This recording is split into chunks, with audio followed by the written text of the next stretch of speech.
let's talk a little bit about The Last of Us, a show that I think we've all been really curious to follow because we've all spent a lot of time with the video games. Yeah. In season 1, I think we all really enjoyed Craig Mazin's adaptation. The way that they were able to translate it from the video game into TV while still staying true to the things that many of us loved about the game.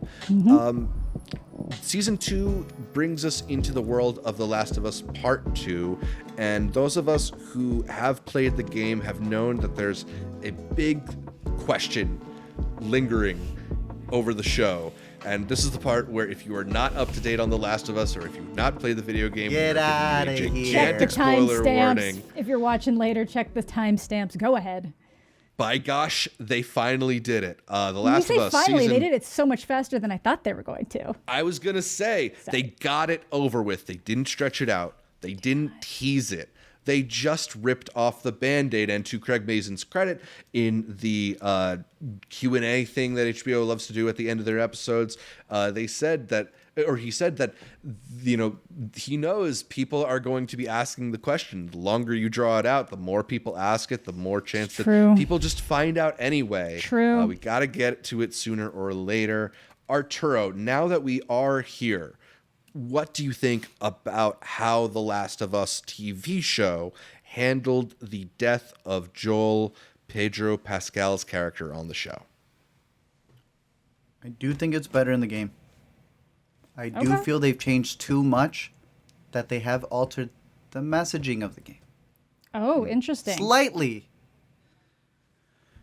They have altered it to a degree where I do think that it is different than what they were going for the game. Oh, interesting. I haven't seen it yet. Nonetheless, I do feel that no matter how they showcase it, even with the changes, this was such a big event. Even my brother who hates the game was telling me about it. Come on. It was, you're talking about a main character. My mom was telling me, I heard he died. Yeah. And I knew what she was talking about. She said Pedro died. I know what she was talking about. That's how big this moment was going to be. My critiques are irrelevant to how big it is in the realm of this story, even if they go about it in a different way. I do think the video game is better, and I think a lot of the changes come from the character of Abby. Damn. I'm curious to hear you talk about how you feel it's changed, because there definitely are interesting changes that they've made while still largely staying true to the game. Pretty close, in large swaths, it is true to the game. I do think, though, as an episode of television, season 2, episode 2 was really, really solid. They know that this is a momentous thing for the show. This is going to be an episode that we return to again and again. And that they have to make it feel as big as it is on the story. And so what they've done is they've really paired this Joel Abby storyline, or whatever you want to refer to it as, with this really incredible attack on Jackson sequence that underlines the rest of the episode. Bigger. Exactly. Okay. So on one hand, you're dealing with Edgar Ramirez dealing with bloaters breaking through the walls at Jackson, and on the other hand, you have what's her name, Kaitlyn Dever trapping and beating up Joel. That does change the dynamic of everything, though. It does, but it ends up making this really feel momentous. You want this moment to feel like nothing will ever be the same, and I think to that extent, they really lived up to it for this moment. I get it from like a cinematic standpoint about why that would be good for television, but for what the story's trying to do and the way it's trying to do it, making it this bigger thing does actually hurt it in the long run, because so much of it comes down to Ellie's like obsession in spite of everything, in spite of everyone. So the second you start getting more people engaged and involved with having the same mission, it does kind of hurt, like the whole idea of the story being about like the futility of like revenge. And I guess you can still get it there, but I think you still get it. They're still not involving too many people. The Jackson stuff is going on here, and then the Joel stuff is going on here, and there's like a little bit of overlap. But I did think that it was like a pretty like incredibly designed episode in terms of the action choreography and the set pieces. And, I think one of the complaints about the show in the first season is that there just kind of was like not a lot of the zombies at all. And yes, that's not the point of Last of Us, but still there weren't much of them. Not a lot of complaints after this episode. There was plenty of zombie action. I have a quick question. Did they orchestrate the attack on Jackson to clear up an easier way to get to Joel, or was it separate? It's actually an accident. Okay, that makes it a bit better. That does make it better. So two things are happening there, which causes I guess. Okay. No, I'm cool with that. I'm cool with that. No, I thought they think that set part off works, the attack, and then it would be like the whole city's got to rally, and it's like, well, that kind of defeats it. If anything, there's an attack that's happening, and she goes, "Nah, I gotta do that bit from the game, though." Right. Gotcha. Hey, they may come back to get us, but like I actually have unfinished business. I gotta get the scene done from the game. Okay. Yeah. Look, it's cool having all that stuff happening at the same time. When the stuff is happening, I thought it looked insane, them going through the snow, because they're awakening a lot of the people who are zombies underneath. Look, this scene right here, Zach. This scene right here. Again, shout out to the games. They're just ripping sequences directly from the video games. That's in the game. That's in the game. Her crawling by the fence as the zombies try to break through. It's so tense. And they filmed it the clickers so and well. Yeah, I was very happy with that. But here's my bit. Cool. There are moments where I was like, this is Game of Thrones. Because it's directed by the guy who did a lot of really great Game of Thrones. The menu director who has done a bunch of other stuff, Succession. If it's as long as it's good Game of Thrones, I'd rather that than Walking Dead. That's what I was going to say. Mark Mylod is now becoming the go-to guy for let's kill off one of our main characters. He's also the man who directed the Connor's wedding episode of Succession. Thank you. I'm just saying that I saw the HBO bits here, and I am not saying that it's bad, but you will not silence me that it isn't glaringly obvious. They went, can you bring the boy? Yeah. Boom. It feels HBO stock. And look, HBO stock isn't a bad thing because it's freaking HBO. But they did zombify Game of Thrones. It is these sweeping shots like it's Battle of the Zombies instead of the Bastards. It still looks pretty cool. Like, I am telling you something that is a critique, but at the same time, pretty freaking awesome. Cool. Yeah. But it does feel very Game of Thrones skinned. I will take that over The Walking Dead, like you were mentioning. It does make sequences like right here where they're all building up against each other when they're fighting. This fence scene especially.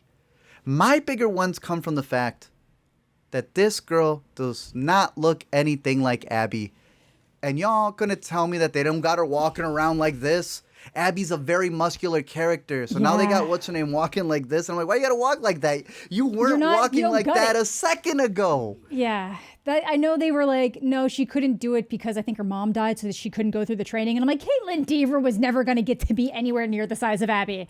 There is not, you would have to give her so many illegal substances for her to do that, because she has, like, similar to me. Done it. I don't put, no, but like Scarlett Johansson doesn't get yoked either, even though she's training every day. Yeah. I don't put on any weight above my shoulder. They give it to their guys. Kaitlyn Dever seems like the same type of person. Like, I'm only going to get so big unless I'm doing insane, even with like legal training was never going to get Kaitlyn Dever anywhere near the size of Abby. That's what they had to get.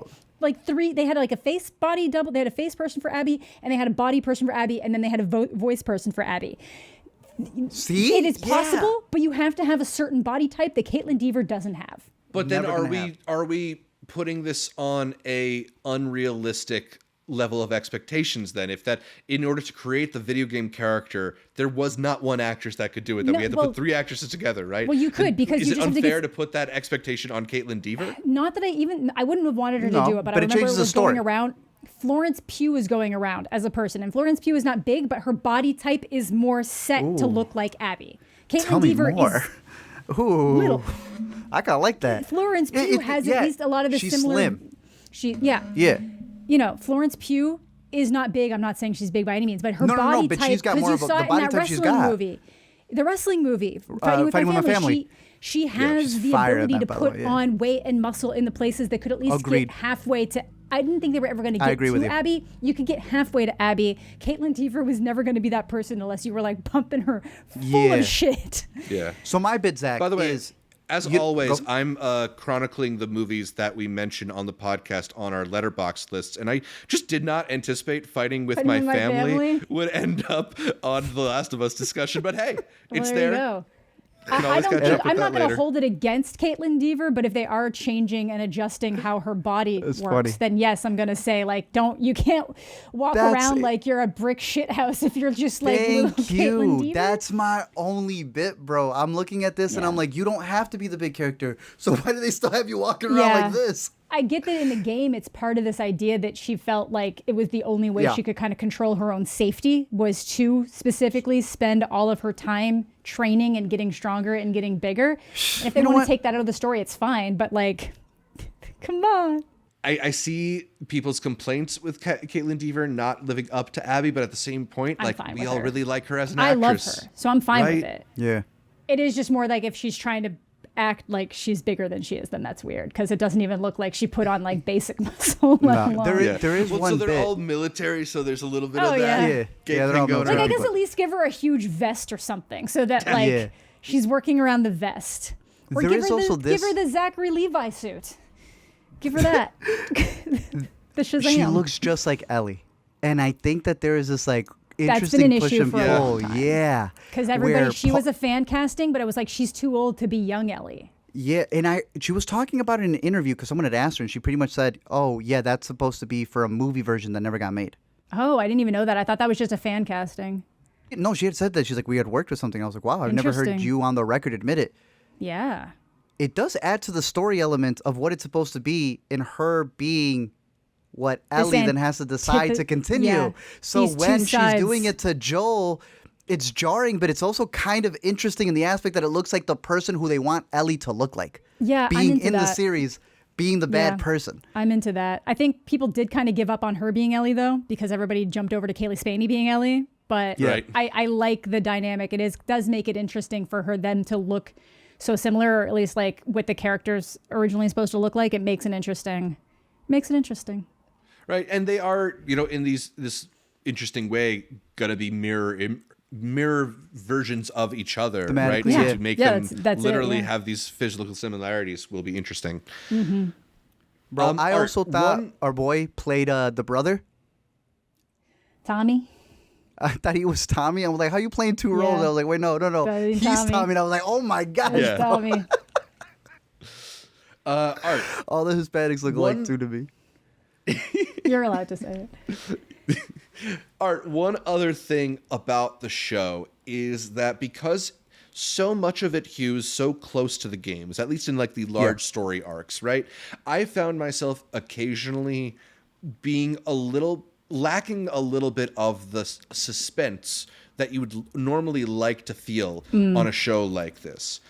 I'm wondering if you feel at all differently now that they've done this with Joel's character, because yes, we still know some more story beats that are going to come, but I do think this is one thing that I was just kind of like a little impatiently waiting for, just kind of knowing it was going to come. And to me, it feels like they have a little freedom now that they've bit the bullet on this major story arc. Yeah. We're so used to Game of Thrones doing it in the 9th. Right. This is going to be really interesting.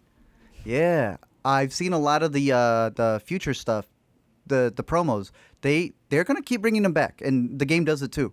But like, is it going to be enough where, hey, Pedro's not in here anymore, please come back, we're seeing the ratings dip? I don't know how much Pedro sold the show for people.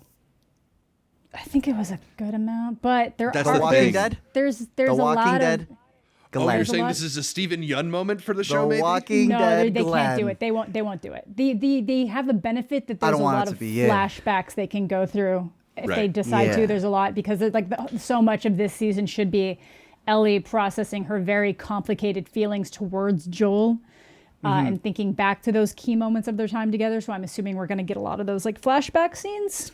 Yeah. But that's another thing too, in bringing present throughout to keep him around. Yeah, for sure. But I also feel, because he's definitely not coming back after this. They do commit to that. Yeah, he's not coming back. But comparing it to the game, because I went back to rewatch how they do it in the game, because I remember always that shot with the golf iron just gooking out. Yeah. Walking Dead went there. Yeah. And they've got him gurgling. I think that's what ticked people off. They don't do that here. They don't do that here. They don't do the shot where it's dripping off of the golf club. They have her pierce him. Yeah. Interesting. There's a good side comparison. Once you catch up on the episode to see I it. will, yeah. It's still the same kind of thing, but it's way more gruesome in the game, and obviously because she's more muscular, to like actually demolish him. Yeah. Whereas here it's like they cut to like or as Zach said, they cut to the stuff over here, and then they come back and she's tired, as opposed to seeing it happen. Right. Fair. I feel like the game still focused a lot on like Ellie's reaction to seeing it happening more so than it actually happening. But that's weird. That's one of the biggest scenes that stuck with me when it happened in the game, like him going out that way. But overall, yeah, still into the show. Curious to see where it goes from here. That was a great episode for sure. And yeah, we'll be back talking more about The Last of Us as it continues. I'm positive.